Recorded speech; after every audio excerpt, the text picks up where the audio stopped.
Habang nakatingin sina Brent at Caleb sa direksyon niya ay hindi na siya pwede mag-back out na kagaya ng iniisip niya kanina.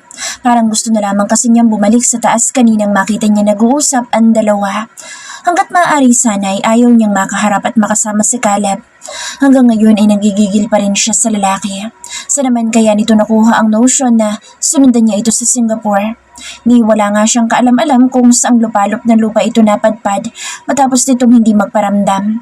Kung noon ay namimiss niya ng sobra ang lalaki, ngayon naman ay tila ayaw niyang makita kahit anino nito. Pinagsisihan niyang iniiyakan niya ito gabi-gabi at sa tuwing naalala niya ito. Gosh, wala na talagang natitirang matinong lalaki. Bago lumapit sa dalawa ay kinompose niya ang sarili. Wala namang kinalaman si Brent sa inis niya kay Caleb kaya sinikap niyang ngumiti ng maganda habang palapit sa mga ito. Pero syempre kay Brent nakatuon ang kanyang mga mata habang hindi man lamang pinukulan kahit na konting sulyap ang kasama nito. Hi there! You look younger and prettier. Halos hindi kita nakilala. Ani Brent na agad ibinuka mga kamay upang batiin siya sa pamamagitan ng pagyakap. Mas lalo siyang napangiti sa tenora nito at dahil na-miss din niya ang lalaki ay yumakap din siya dito. Kung nga din, hindi rin kita nakilala agad. Wait, ano nga bang nagbago sa'yo? Saad niya pagkatapos. Medyo napahawak pa siya sa kanyang baba at nag-isip kung anong nagbago dito. Alam ko na, umikli yung buhok mo. Maya-maya wika niya nang maalala ang dating aura nito. Medyo long hair kasi si Brent nung una niyang makita. Mas matured at mukhang lalaking-lalaki. Ngayon naman ay tila bumata ng ilang taon at ang pinakatamang description nito ay cute at hindi pogi. Tandang-tanda mo talaga ha? Nakatawang pahayag ni Brent at ngumisi din siya dito. Siyempre naman, isipin mo, may mga taong napakadaling kalimutan pero ikaw, tandang-tanda ko pa? Saad niya at napawaw naman sa Brent. That's my girl. You deserve another hug. Ani Brent at hindi naman siya tumanggi nang yumakap ulit ito. We need to leave now. Matt's already there. Let's not make him wait. Pagkakat ni Caleb sa kumustahan nila ni Brent. Oo nga pala. Let's move on and continue chatting while on the road. Baka mainip nga yun at umuwi agad-agad. Hindi pa naman noon may iwanan ng kanyang mga constituents. Pagsang-ayon naman ni Brent. Kung hindi siya nagkakamali, si Governor Matthew Marquez ng Norte ang tinutukoy ng dalawa at kahit paano ay namit na din naman niya minsan. Mukhang may round 2 ang meeting ng mga ito tungkol sa i-revive na beach resort sa Norte. Shall we? Ani Brent na iniumang ang bisig para sa kanya. Alam niyang gentleman sa Brent ngunit nagulat pa din siya sa gesture nito. Maliban sa tatlo niyang kapatid ay si Caleb lamang ang umaalalay sa kanya na may pakapit sa bisig. Pagpasok ng binata sa kanyang isip ay lihim siyang napasimangot. Pagkatapos ay unti-unting ngumiti kay Brent at magiliw na kumapit sa bisig nito. Thank you. Saad niya sa lalaki na agad namang nagkibit ng balikat pagkatapos ay ngumisi. Hindi niya alam kung ano ibig sabihin ng pagngisi ni Brent ngunit ngumisi din siya dito. Kaylin! Excited na salubong ni Arabella kay Kaylin sa kanilang pagdating. Sa isang mansion sila tumuloy at ayon sa narinig ng dalaga kanina ay pag-aari ni Dylan Go na matalik na kaibigan ni na Governor Matt at Tyrone Alegre. Ara! Same level of excitement na saadin niya dito. Pagkatapos batiin ng isa't isa ng beso-beso ay napayakap pa sila sa isa't isa na animoy dekada silang hindi nakita. You look prettier! Komento ni Arabella pagkatapos ay hindi napigilan tumawa. Kung may deserving na tawagin pretty sa ngayon ay si Arabella iyon. Ang puti-puti kaya nito, ang kinis-kinis at higit sa lahat, ang ganda-ganda kahit na may asawa at anak na ito. Ikaw pa rin ang pinakamagandang babae na nakilala ko. Payag niya at tumawa din ito. Mas lalo tuloy itong gumanda sa kanyang paningin. Simple, elegante at may tiwala sa sarili. Halika dito, dito tayo. Ani Arabella at hinila siya sa kumpol ng mga kausap niyang babae kanina. Binati niya sina Tyrone Alegre at Governor Matt at iba pang mga kasama ng mga ito sa pamamagitan ng simpleng pagngiti at pagbow at gumanti naman ng mga ito ng simpleng pagkaway at pagngiti. Kala ko ba'y nag-resign na si Caleb bilang boss mo? Pag-uusisa ni Arabella pagkatapos ang pasimpleng pagsulyap sa lalaki. Gusto sana niyang idagdag na awo din ito bilang boyfriend niya pero itinawa na lamang kung anong nasa isip. Tama, di ko nga alam na nandito yan. Sinama lang kasi ako ng bagong boss ko dito sa Singapore. Pahayag niya at tumangutango ito. Parang mas naging seryoso at stricto. Pansin pa ni Ara at napailing siya sa pagiging observant nito. Siya kasi hindi na niya pinansin. Ipinakilala siya ni Arabella sa mga kasama nitong babae at napag-alaman niyang mga fiancé and girlfriends lang din ang mga ito ng mga kasama nilang lalaki. No wonder kung sobrang gaganda at sosyal ng mga ito. Ikaw ba naman ang girlfriend ng mga famous and rich bachelors in town? Wala naman siya naramdamang pagka-insecure dahil mababait ang mga ito. Kahit sampid lamang siya sa grupo ay hindi naman siya itinuring na iba kaya wala siyang masabi kundi lubos na paghanga. Baka nangangailangan kayo ng bagong empleyado sa kumpanya niyo. Turan niya kay Arabella pagkatapos ng tanghalian. Tuloy-tuloy lamang ang seryosong usapan ng mga lalaki at naganap sila ni Ara ng magandang view sa mansyon na pwedeng pagpahanginan. Bakit? Ayaw mo na sa Dalmundos? Takang tanong ni Ara at ngumiti siya dito. Hindi naman sa ganoon. Parang mas gusto kong mag-iba ng career path. Yung alliance sa pinag-aralan ko. Sad niya at napatango ito. Kung may kilala ka nangangailangan sa abroad, mas okay din para mas makaipon. Pahayag pa niya at tumasang noon nito. Seryoso? Paano mga kapatid mo? Ani Ara at hindi niya maitago ang pagbuntong hininga. Oo nga, aalis si Mark. May trabaho na sila at may iwang mag-isa ang kanilang bunso. Kawawa naman, nasanay pa naman iyon na palagi silang kumpleto. Kailangan ni Alex ng assistant sa Australia. Pwede kitang i-recommend. Pahayag ni Arabella at nalalaki ang mga mata niyang napatingin dito. Talaga? Hindi makapaniwalang wika niya.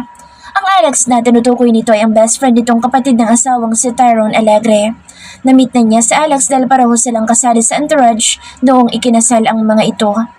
Oo, gustong-gusto nga niyang umuwi kaso wala siyang mapag-iwanan ng kanyang mga trabaho. Ani Arabella at para nga siyang nabuhayan ng loob. Pero hindi ba't nangakaya kay Caleb? No, he doesn't care about it. Mabilis niyang pahayag dito. There is no love quarrel between the two of you. Buska ni Ara at mas mapait sa ampalaya ang ginawang pagngisi dito. Mas lalo naman siyang binuska ni Arabella at naiiling na lamang siya sa kakulitan nito. It looks like you have a lot of fun together, huh? Anong pinagchichismisan yung dalawa?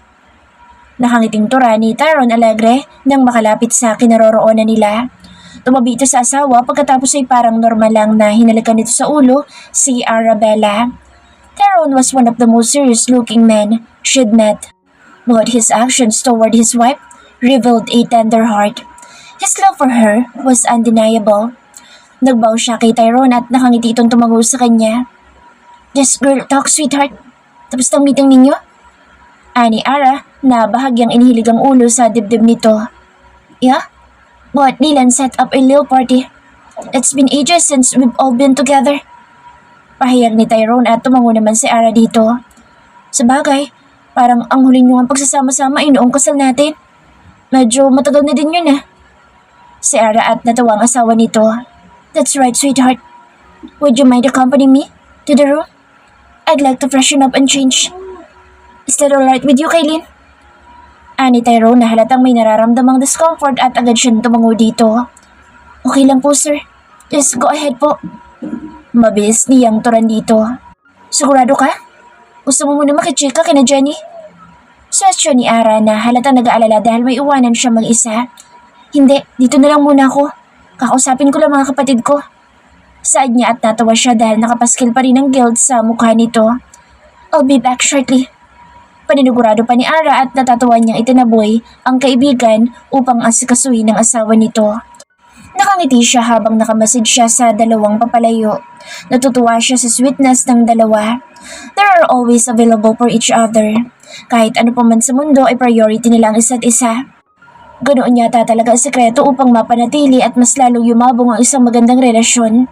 And of course, loyalty. Given the fact that Tyrone Alegre is rich and famous, he always chooses to be in his wife's side. At sinong hindi kung kagaya naman ni Arabella na napakabait at sobrang ganda. Naiiling siya sa kanyang sarili. Tuwan-tuwa siya sa relasyon ng iba samantalang walang kinatunguhan ng mga naging relasyon niya. Nagdududa na tuloy siya kung ang mga lalaki talaga ang problema o ang kanyang sarili. Aminado naman siyang kinulang siya sa oras noong una kaya sinubukan niyang maglaan ng maraming oras upang alagaan at mahalin si Caleb. Pero wala pa rin. Mas lalo lang naman siyang na-disappoint at nasaktan. Baka nga hindi talaga para sa kanya ang pakikipagrelasyon. Ay buhay, babagsak na lang talaga siya sa pagkamatandang dalaga. Sa lalim ng iniisip mo, mukhang nakalabas ka na sa mundo ng mga tao. Halos mapatalon si Kylie nang biglang may magsalita sa kanyang tabi. Sa lalim nga ng kanyang iniisip, hindi niya namalaya na paglapit ni Brent. Grabe ka, muntik na ako atakin sa puso ah. Napahawak siya sa kanyang dibdib ngunit dahil sa matinding pagkabigla ay nabigwasan din niya ito sa balikat. Sa ginawa niya ay natawa ng malakas si Brent na tuwang-tuwa sa kanyang pagkagulat. Bakit kasi nag-iisa ka dito? Para namang may hinihintay kang engkanto. Nakatawang tura ni Brent at napalo niya ulit ito sa braso. Kau talaga, kakaalis lang naman ni Arabella. Sinamahan niya si Tyrone para magbihis. Saad niya at napangiti ito. Ganoon pala talaga kapag may asawa na. Kailangan kasama pati sa pagbibihis. Ani Brent at siya naman ang natawa dito. Ganun talaga, nagsumpaan ba naman magsasama sa hirap at ginhawa? Pahayag niya dito. Okay, I'm not ready for that yet. Parang biglang allergic na tura ni Brent at nailing siya dito. Sa tsura nito ay malabong magpapatali. Let's go inside. We're having a small party. Maya-maya ay excited na pahayag ni Brent. Hinawakan siya nito sa braso at hindi na siya nakapalag nang hilahin siya nitong pumasok hanggang sa makarating sila sa pinakabar ng mansyon. Nandoon ang kanilang mga kasama, maliban sa mag-asawang Tyrone at Arabella. Halos lahat nakahawak ng wine glass, mapalalaki man o babae. Ang ikinuwindang niya ay sabay-sabay na napatingin sa kanila ang mga ito at iba-iba ang naging ekspresyon ng muka dahil sa pagkakahawak ni Brent sa kanyang braso. Pasimple niyang tinanggal ang kamay mula sa pagkakahawak ni Brent pagkatapos ay nagbow siya sa mga ito. Ngumiti ang mga lalaki at itinaas sa mga hawak na baso. Are we going to hear some good news? Buskang pahayag ni Matt na sinang-ayunan naman ng iba. Parang bigla siyang nagponik. Hindi niya alam kung dahil sa maling notion ng mga ito tungkol sa kanilang dalawa ni Brent o ang nakikita niya ekspresyon ng mukha ni Caleb.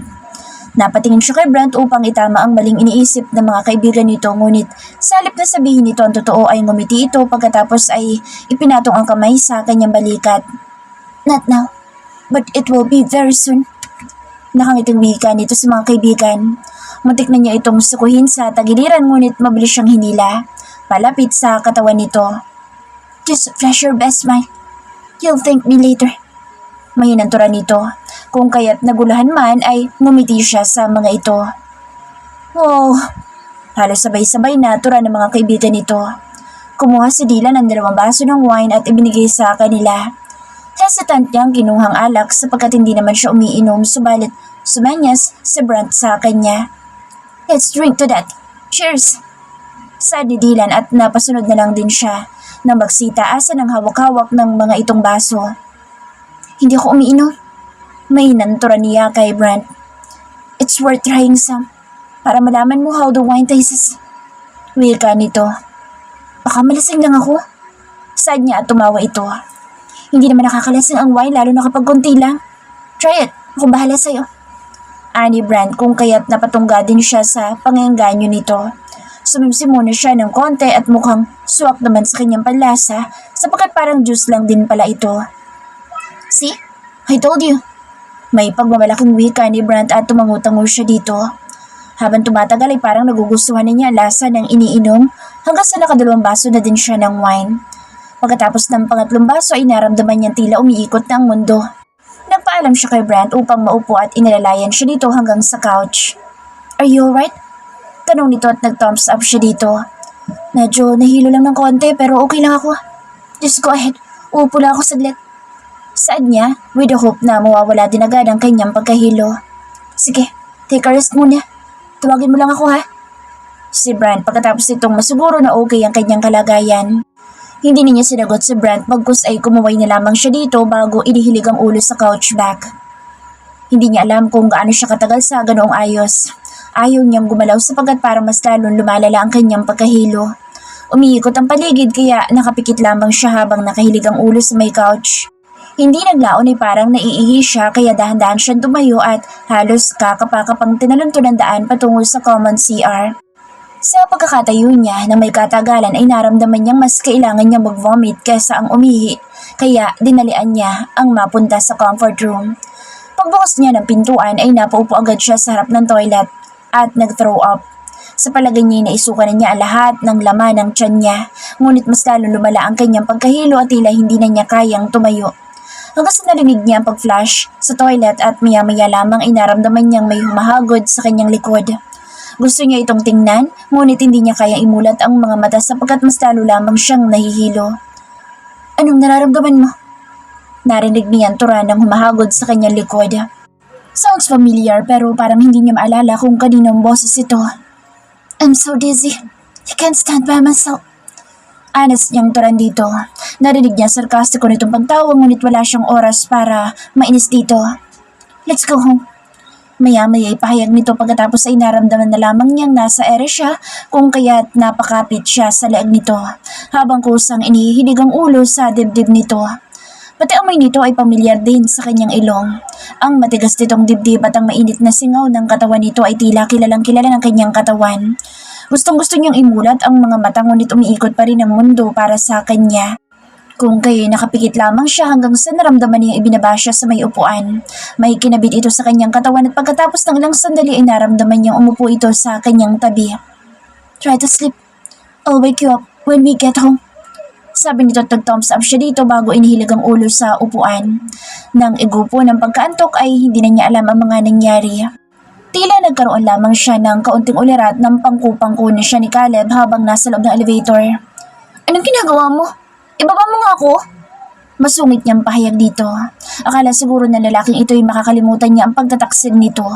Ngunit sa halip na sundin ang kanyang utos ay mas lalo lamang nitong hinigpitan ang pagkakapangko sa kanya. Nonchalant ang ekspresyon ng mukha. I hate you! Turan niya. Gusto niyang pagsasampalin ng binata pero nangihina ang kanyang mga kamay. Ganoon din ang buo niyang katawan. Araw-araw at gabi-gabi kitang hinintay. Baka isang umaga bigla kang dumating. Baka isang gabi bigla kang tatawag pero pinaasa mo lang ako. Akala ko mahal mo pa ako, yun pala hindi na. Natawa pa siya sa sarili subalit hindi naglaon ay unti-unting dumaloy ang kanyang mga luha. Hindi niya alam kung saan siya humugot ng lakas na loob para sabihin ang nararamdaman niya dito, samantalang halos hindi niya maigalaw ang katawan sa sobrang panghihina. Sana pala hindi na lang kita nakilala. Sana hindi ko na lang pinayagan ng puso kong mahalin ka. She sobbed. Wala na siyang pakialam kung ano sasabihin nito basta gusto niyang ilabas ang lahat ng naipong sakit sa kanyang dibdib dahil sa pang-ghost nito sa kanya. Mas lalong bumuhos ang kanyang luha sapagkat wala man lamang siyang narinig mula dito. Binuksan lamang nito isang silid pagkatapos ay maingat siyang ibinaba sa isang malambot na kama. Did you ever love me? Turan niya dito na magtangka itong tumalikod pagkababa sa kanya. Napahinto ang binata ngunit hindi ito tumingin sa kanya. Mas lalo tuloy siyang naiyak. Halos mapasigok pa siya sa sama ng loob. Gusto ko lang malaman. Wika niya. Tinakpan pa niya ang kanyang bibig upang hindi nito marinig ang impit na kanyang pang-iyak. Subalit nagulat siya na bigla itong humarap sa kanya. Mabilis niyang pinunasan ang luha at pasimpleng inayos ang buhok bago sinalubong ang mga mata nito. Okay lang naman kung hindi. Pahayag niya pero kahit gaano ang kagustuhan niyang huwag mapaiyak sa harapan nito ay hindi pa rin niya mapigil ang mga luha. Kalilimutan na lang kita. Sadya pagkatapos ay inilayo ang paningin dito tinaya na sariling umiyak. Ipinikit niya ang mga mata at pinangako sa sarili pagkatapos dito ay hindi na niya hahayaan ang mga matang lumuha kahit patakman lamang. Pagmulat niya tumigil halos ang kanyang paghinga sapagkat nasa harap niya mismo ang mukha ni Caleb at mariing nakatitig sa kanya. Hindi pa nga niya alam ang gagawin kung kukurap ba siya, lulunok o ibubuka ang mga labi. Parang bigla siyang nawala ng hangin sa baga at any moment ay magkokolaps siya. Ibinuka niya ang labi upang sumagap ng hangin ngunit mabilis na tinakpan ni Caleb sa pamamagitan ng mga labi. Akala niya ipaglalaruan lamang ng binata ang kanyang mga labi kagaya ng ginawa nito sa elevator kaninang umaga. But he held her face, and as he gently kissed her lips, she felt like the most precious thing in the world. Her love, long back, now ignited and she met his kiss with all her heart. They touched and caressed, their hands seeking and finding comfort in familiar places. They filled the silence of their absence, wiping away the tears of separation. Feeling the warmth, they savored every inch of skin as if rediscovering a part of themselves. And in this moment, the emptiness was filled with no regrets, only the stark, undeniable truth of their love, laid bare and vulnerable in the warmth of their embrace. Tari! Putik na ang haring araw pagkagising ni Kailin kinabukasan. Hindi niya na ibaba ang kurtina sa bintana kagabi at diretsong tumatama sa kanyang muka ang nakakasilaw na sinag ng araw. Pinilit niyang binuksan ang kanyang mata ngunit agad niyang nasapo ang ulo sapagkat tila mabibiyak ito sa matinding sakit. Napaungol siyang bumiling sa kabilang side upang tumayo at magtungo sa banyo.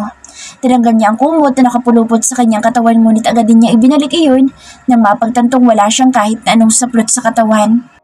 Sa pagkakataong iyon ay pumasok sa kanyang balintataw ang nangyari sa kanila ni Caleb kagabi. Naalala niya magkayakap silang natulog kagabi pagkatapos ng mainit nilang pagniniig. Bakit nawala na ito nang siya'y magising? Sa bagay tanghali na, bukod sa hindi ito bed lover ay busy na tao ang binata at palagi may ginagawa. Baka may early appointment kaya hindi na niya ito nagistan sa kanyang tabi. Medyo guminhawa naman ang pananakit ng kanyang ulo pagkatapos alalahanin na magandang nangyari sa kanila ni Caleb. Hindi halatang mahal na mahal at miss na miss niya ang binata sapagkat hindi umubra ang galit-galitan niya dito. Kahit gaano siya na-disappoint sa ginawa nito ay nanaig pa rin ang pagmamahal niya dito. Parang nalusaw ang lahat ng sama ng kanyang loob sa simpleng paghaplos nito. Ang importante naman ay ang pagkakaunawaan nila ng binata. Ang pinagsaluhan nilang matamis na sandali ang siyang patunay na ayos na ang lahat sa kanila. Dito niya na-realize na walang space ang mataas na pride sa taong nagmamahal. Sa kabila ng hangover niya dahil sa nainom ng wine kagabi ay masigla pa din siyang nagtungo sa banyo upang maligo at magbihis.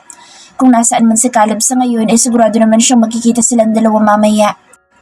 Siyempre, kailangan niya maging kaaya-aya sa paningin nito mamaya kaya pinagigihan din niya ang pag-aayos. Todo effort siya sa paglalagay ng make-up, sa pag-aayos ng buhok at maging sa kanyang susuoting damit. Napahanga siya sa kanyang sarili na makita ang kabuang oras sa salamin. Akalain mong may gaganda pa pala siya. Kahit araw-araw na siyang mag-effort ng ganito'y maging kaaya-aya lamang sa paningin ng lalaking mahal niya. Pagkatapos niyang maghanda ay mas maliwanag pa sa sikat ng araw ang ngiti niyang lumabas sa silida. Kukuha lamang siya ng tasa ng kape sa komedor. Pagkatapos ay tutungo na siya sa study room upang mag-opisina. May mga naiwanan siya mga trabaho kahapon at yun ang unang uunahin niya na gagawin upang mabasa ng boss niyang si Adrian. Ay, kalalabas mo lang sa kwarto mo? Ang pinsan ni Caleb na si Daniel nang makasalubong niya ito sa may lobby. Magandang umaga, sir. Opo, medyo tinanghali ng gising. Batiin niya dito. Kalakip ang bahagyang pagngiti. Medyo nakaramdam siya ng hiya kasi mas nauna pang nagising ang mga ito kaysa sa kanya na isang empleyado. Ah, ganun ba? Di na kayo nagpang-abot ni Kuya Caleb? Tura ni Daniel at napatuwid siya sa pagkakatayo. Hindi niya alam kung may alam ito tungkol sa relasyon nila ng binata ngunit bigla siyang kinabahan sa sinabi nito. Anong ibig mo sabihin? Halos rattle niyang tanong dito. Kuya Caleb, bisgan. Nauna na silang umalis. Si Abigail ang sumagot sa kanyang katanungan habang palapit ito sa kanilang kinatatayuan. Napatingin siya dito at hindi niya alam ang gagawin ko lulunok o iiyak habang nakataas ang noo nitong tumitig sa kanya at nakalukot-kip. Hindi niya alam kung anong iisipin. Ang pag-alis ni Caleb nang hindi nagpapaalam o ang pagkasawina ng kanyang puso dahil iniisip niyang maaayos na ang lahat sa kanila. Pero sigurado siyang nagdurugo ang kanyang puso sa isiping umalis na naman ito. They're probably heading to the airport right now. May urgent meeting kaya nagmamadaling umalis. Si Daniel at lihim siyang nagpasalamat sa pagsasalita nito. Para kasing sumarado ang kanyang lalamunan habang napakaraming bagay ang pumapasok sa kanyang isip. Ganun po ba? Sige po, mauna na ako. Salamat sa info. Turad niya na kahit paano'y nagawa pa niyang ngumiti at magbow sa mga ito.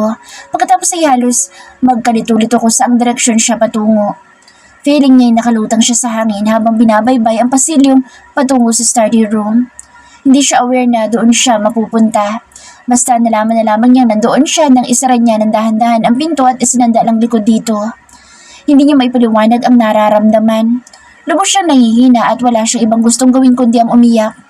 She felt completely betrayed and her world was falling apart. Hindi niya alam kung paano niya mapapagtagumpayan ang lungkot at pagkasawi. Tuluyan ng winakasan ni Caleb ang kanilang storya. She didn't notice that the beauty of their night was only a veil for the ache of goodbye. Kung kailan siya makakalimot hindi niya alam. Basta walang araw na hindi nagdurugo ang kanyang puso at wala siyang alam na gagawin kundi namnamin ang sakit na idinudulot nito. Pagbalik nila sa Pilipinas ay ibinigay niya agad ang resignation letter niya kay Adrian. Alam niyang maraming katanungan na maglalaro sa isip nito ngunit nagpasalamat siyang tinanggap niya ito. Hindi niya alam kung paano magsisimula muli pero naisip niyang hindi siya makaka-move on kung patuloy siya mag-stay sa bakurang may connection kay Caleb. Nagulat din ang mga kapatid nang malamang hindi na siya magtatrabaho sa pag-aari ng binata. They understood her silent simplicity and accept her decision without question. Lalo na mag-decide siyang umalis at magtrabaho sa ibang bansa. Ramdam niya ang labis na pagkalungkot ng mga ito sa kanyang pag-alis ngunit hindi niya magagamot ang sarili kung hindi siya lalayo. Ilang araw lang ang lumipas pagkatapos ng pag-resign niya sa Del Mundos ay dumating agad ang visa niya patungong Australia. Sobrang bilis ang pagproseso sa kanyang papers. Pagising niya isang umaga ay nasa ibang mundo na siya at assistant na siya ni Alexandria Alegre. Ang maganda, mabait at intelihenteng best friend at hipag ng kaibigan niyang si Arabella. Kung workaholic na ang mga nagdaang boss niya ay super duper workaholic naman si Alex. Kung bibigyan niya siguro ng motto ang boss niya ay time is gold. Bawat oras dito ay mahalaga. Kung gaano ito kaaga sa pagpasok sa opisina ay ganoon din ito kalit umalis sa opisina. Hindi naman siya nagrereklamo dahil pabor naman ito sa kanya dahil wala siyang oras upang magsenti at mangulila lalo na sa mga kapatid niya. Super stricto sa trabaho ngunit para lang naman silang magbarkada sa labas ng opisina. Sa katunayan hindi ito pumayag na hindi siya titira sa bahay nito. Kung kaya't sabay silang papasok, uuwi at kakain. Sa tulong nito ay hindi siya nahirapan sa pag-adjust sa trabaho at maging sa kanyang personal life. Halos isang buwan na siya dito na magpaalam si Alex na umuwi sa Pilipinas. Sa kanya nito iniwan ang opisina at maging ang mga responsibilidad. Kahit sa maikling panahon lamang, ang pagkatuto niya sa mga gawain sa opisina ay masasabi naman niyang gamay na rin niya. Kung hindi ay hindi confident si Alex na iwanan ito. Dahil ayaw niyang mapahiya kay Alex ay ginawa din naman niya ang lahat at halos araw-araw siya nag-overtime upang masiguro na tama at maayos ang mga gawain sa opisina. Isang araw ay nagising siyang masama ang kanyang pakiramdam. Para siyang sisipunin at medyo sumasakit din ang kanyang ulo. Dahil nasa ibang bansa siya ay kinailangan pa rin niyang bumangon at pumasok sa trabaho. Ito ang namiss niya sa Pilipinas. Yung may mag-aalaga sa iyo kahit konting sinat lang ang sakit mo. Ipagluluto ka at hindi papayagang lumabas ng bahay hanggat hindi gumagaling ang iniindang sakit. Sa isiping iyon ay parang ngayon lang niya naramdaman ang sobrang pagkamis sa mga kapatid. Biglang-bigla ay parang gusto niyang umuwi kung kaya't hindi niya naiwasang maiyak. Dahil masama ang kanyang pakiramdam ay nag-decide siyang umuwi na maaga. Para kasing gusto ng katawan niya na mahiga at magpahinga. Nagtaksi siyang umuwi. Wala si Alex kaya nag-commute siya sa pagpasok at pag-uwi. Paghinto ng sasakyan sa tapat ng bahay ni Alex ay agad siyang bumaba at diretso ang ulo na tinungo ang pinto. Malamig din kasi kaya kahit nakabalo siya ng makapal na coat ay tumatagos pa rin sa kanyang nilalaglat na katawan. Sinuksok niya kaagad ang susi sa doorknob upang hindi siya matagalan. Sa labas, hindi pa niya naipipihit ang pinto nang makarinig siya ng pamilyar na boses. Medyo matinis at tila tinatawag siya. Mommy! Mommy! Parang naririnig niya ang boses ni Carl. Napahinto siya sa ginagawa upang pakinggang mabuti. Inilibot pa niya ang paningin sa paligid at tiningnan kung may tao pero wala naman siyang makita. Naipikit niya ang kanyang mga mata. Ganito na ba kalala ang kanyang sakit at nag-hallucinate na siya? Mommy! Maya-maya narinig na naman niya ang boses ng kapatid. Ngayon ay mas malakas at mas malapit kung kaya't lumingon siya sa direksyon kung saan nanggagaling ang boses. Paglingon niya ay hindi makapaniwalang nandoon nga sa Carl na ngayon ay tumatakbong palapit sa kanya. Agad naman niyang binitawan ng pintuan at hindi niya alam kung tatawa siya o iiyak habang sinasalubong ang kapatid. Nang makalapit sila, sa isa't isa ay niyakap niya na mahigpit si Carl pagkatapos ay pinupog ng halik. I miss you so much. Naiyak na turan niya sa kapatid habang hindi makapaniwalang pinisilpis silang pisgin nito. Miss na miss din kita, Mommy. Ang lungkot-lungkot kapag wala ka. Uwi ka na sa atin? Ani Carl kung kaya't mas lalo siyang naiyak at niyakap ulit ito. Sorry bunso ko wala sa ate. Nalulungkot din ako na hindi ko kayo kasama pero kailangan ni ate na umalis para may baon si Kuya Mark, diba? Paliwanag niya dito habang hindi maampat-ampat ang luhang umaagos sa kanyang pisngi. Tumango naman si Carl ngunit mababanag ang sobrang lungkot sa mga mata nito. Di bale, kapag nakapag-ipon ako, uuwi din ako at magkakasama din tayo. Pangaalo niya dito. Siya nga pala, Paano ka nagpunta dito? Sino kasama mo? Wika niya pagkatapos ay inilibot ang paningin upang tingnan kung sino ang kasama nito. Ngunit wala din siyang makita ibang tao kaya ibinalik din ang paningin sa mukha ng kapatid. Tiningnan lamang siya ni Carl ngunit hindi naglaon ay ngumuso ito. Napakunod siya ng noo pagkatapos ay dahan-dahang sinundan ng direksyon ng inginunguso ng kapatid. In-expect niyang makikita ang sino man sa dalawa pa niyang kapatid, ngunit naituloy siya sa kinatatayuan nang makita kung sinong nakatayo sa may di kalayuan at ngayon ay mariing nakatitig sa kanya.